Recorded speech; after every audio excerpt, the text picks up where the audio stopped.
बिस्मिल्लाहिर्रहमानिर्रहीम। अस्सलाम वालेकुम। आज की रेसिपी है मट्टी की हांडी में पकाया जाने वाला चिकन का सालन। दरमियानी आंच के ऊपर मैंने मट्टी की हांडी रख ली है। तेल में इसमें शामिल करने लगी हूँ 1/4 प्याली।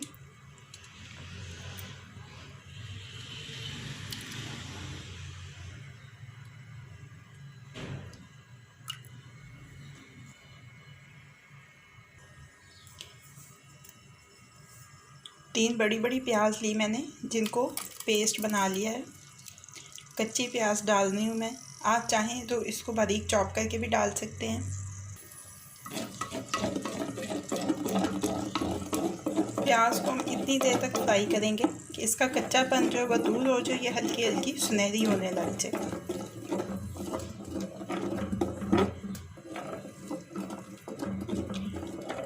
अगर आपने अभी तक मेरे चैनल को सब्सक्राइब नहीं किया है तो इस वीडियो के नीचे दाईं जानिब दिए गए सब्सक्रिप्शन के लाल बटन को क्लिक करके मेरे चैनल को सब्सक्राइब कर लीजिए और साथ दिए गए बेल आइकन के बटन को भी क्लिक कर लीजिए ताकि हर नई आने वाली रेसिपी का अलर्ट सबसे पहले आपको मिल सके।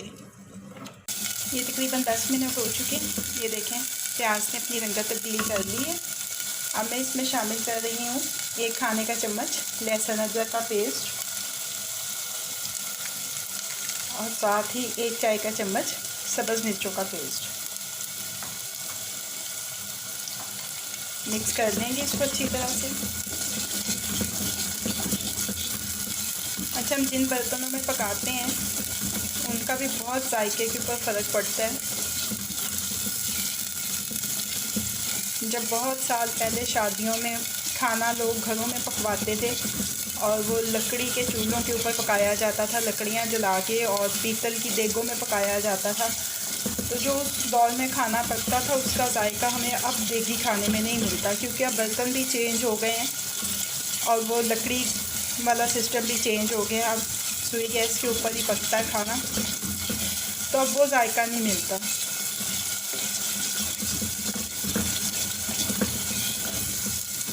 लेकिन कोशिश करेंगे कि थोड़ा सा हम उसका करीब क्लीन जायका हासिल कर लें। सबसे पहला स्टेप तो उसके लिए ये लिया है कि मट्टी की हांडी में पका रहे हैं।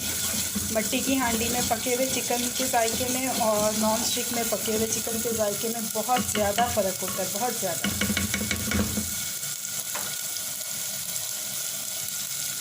3 पाव चिकन लिया है। वही पुरानी टिप है जो मैं पहले भी बहुत सारी वीडियोस में आपके साथ शेयर कर चुकी हूँ, लेकिन अगर आप पहली दफ़ा देख रहे हैं तो मैं फिर से बता देती हूँ।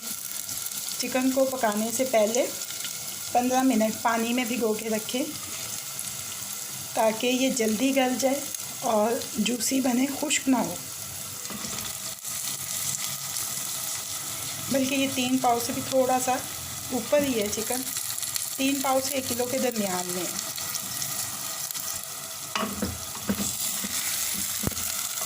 अब इसको तकरीबन 10 से 15 मिनट हम बहुत अच्छी तरह से चम्मच से हिलाते हुए, ये बल्कि मैं तो ये लकड़ी का चम्मच इस्तेमाल कर रही हूँ जिसको डोई कहते हैं,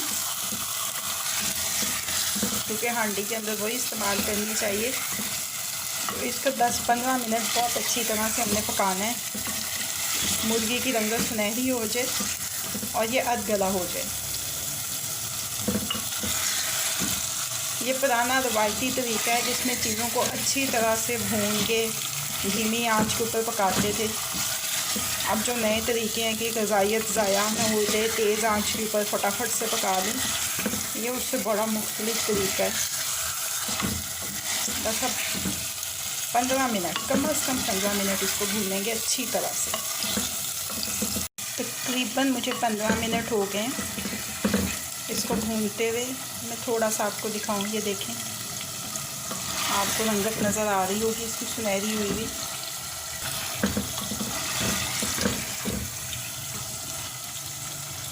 अच्छा जी, पहले तो मैं इसमें डालने लगी हूँ आधी प्याली दही की, जो मैंने बहुत अच्छी तरह से फेंट लिया है।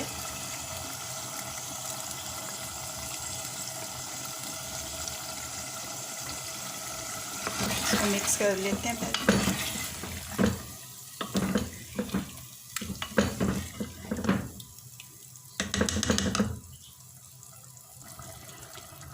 मसाले देख लें जो इसमें मैं डालने जा रही हूँ। सबसे पहले नंबर पर जायफल जवैत्री का पाउडर है 1/4 चाय का चम्मच। उसके बाद लाल मिर्च का पाउडर है 1 चाय का चम्मच। काली मिर्च का पाउडर है 1 चाय का चम्मच। देगी मिर्च है 1 चाय का चम्मच। नमक हस्बे ज़ायका है। हल्दी 1/4 चाय का चम्मच है। आपको थोड़ी लग रही होगी क्योंकि उसके ऊपर जब मैंने ज़ीरा डाला तो वो उसके नीचे आ गई है। तो ज़ीरा जो है वो 1 खाने का चम्मच है और धनिया पाउडर जो है वो 1 खाने का चम्मच है। ये सारे मसाले इसमें डाल देंगे। हम इसको मिक्स भी करेंगे और इतनी देर तक पकाएंगे कि दही जो पानी छोड़े वो खुश्क हो जाए और तेल अलग से नज़र आने लग जाए।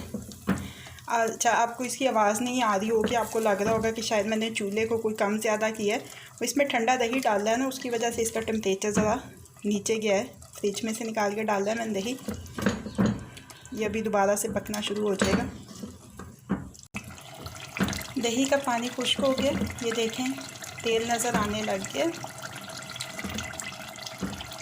अच्छा, अगर आप इसमें डालेंगे ना घी तो थोड़ा सा और टेस्ट इसका बदल जाएगा। थोड़ा सा घी में ज़्यादा मज़ा होता है। वैसे अब मैं इसमें पानी डाल रही हूँ हस्बे ज़रूरत, जैसा आपको रखना है। शोरबा रखना है, मसाला रखना है, ग्रेवी, जैसा भी आपको रखना है उसके हिसाब से आप इसमें पानी डालिए। अगर आपको रोटी के साथ खाना है तो थोड़ा शोरबा उसमें अच्छा लगेगा।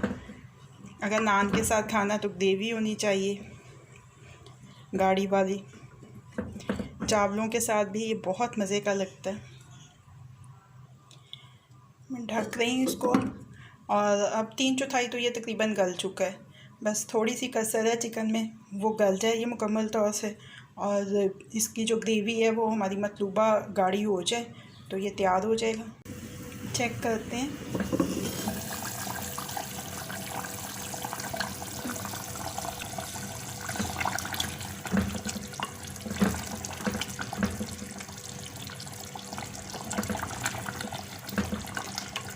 मुझे ये चावलों के साथ सर्व करना है तो मुझे इसमें ज़रा थोड़ा गाढ़ा सा शोरबा चाहिए। वो तकरीबन बन चुका है। अच्छा, आपको जितना गाढ़ा चाहिए उससे आपने को 5 मिनट पहले ही चूल्हे को बंद कर लेना है, क्योंकि ये मिट्टी की हांडी में देर तक खाना पकता रहता है। जैसे नॉन स्टिक में पकाएं या स्टेनलेस स्टील में पकाएं तो वो तो फ़ौरन ही काम ख़त्म हो जाता है उसका। चूल्हा बंद करते ही कुकिंग प्रोसेस रुक जाता है, लेकिन इसमें नहीं रुकता है।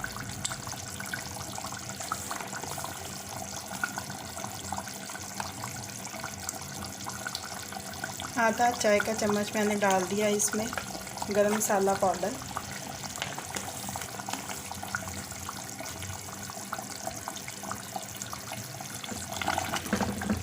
मिक्स कर लेंगे इसको।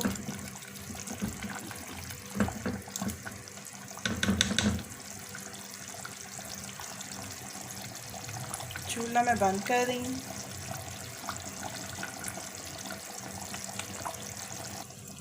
चूल्हा बंद किए हुए मुझे तकरीबन 3 मिनट हो चुके हैं, लेकिन देख लें अभी तक इसका कुकिंग प्रोसेस जो है वो जारी है। एक मैंने रखी है इसमें स्टील की कटोरी।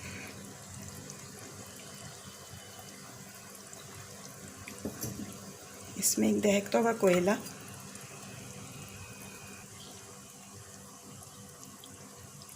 इसके ऊपर कुछ कतरे तेल के और इसको ढक देंगे।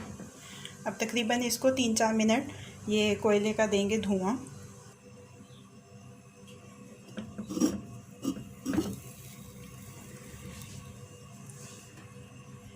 इसको बीच में से निकाल लेते हैं।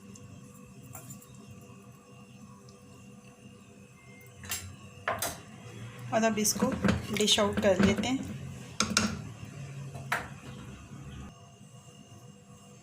अपनी सर्विंग प्लेट में निकालते हैं सालन को।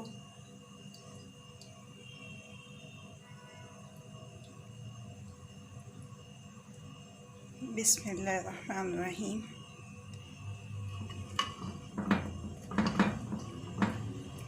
इस वक्त इसमें से इतनी अच्छी खुशबू आ रही है ना, ये मेरे जैसे देसी फूड लवर के लिए तो जानलेवा है।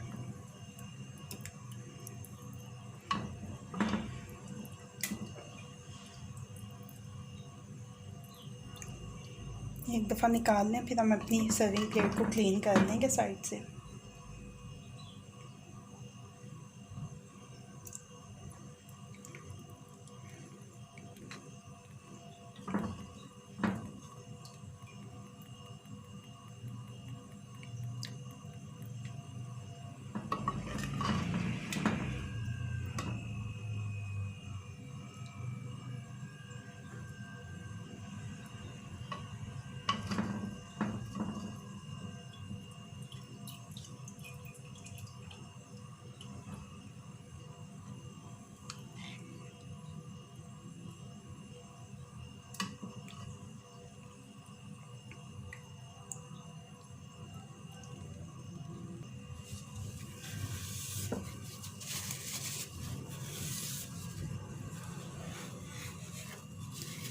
मिट्टी की हांडी में पका हुआ चिकन का सालन अब रेडी टू सर्व है। रेसिपी आपको कैसी लगी फीडबैक ज़रूर दीजिएगा। अगर आपको मेरी रेसिपी पसंद आई है तो इसको लाइक और शेयर भी कीजिएगा। मज़ीद झटपट बन जाने वाली मज़ेदार रेसिपीज़ जानने के लिए मेरे चैनल को देखते रहिए।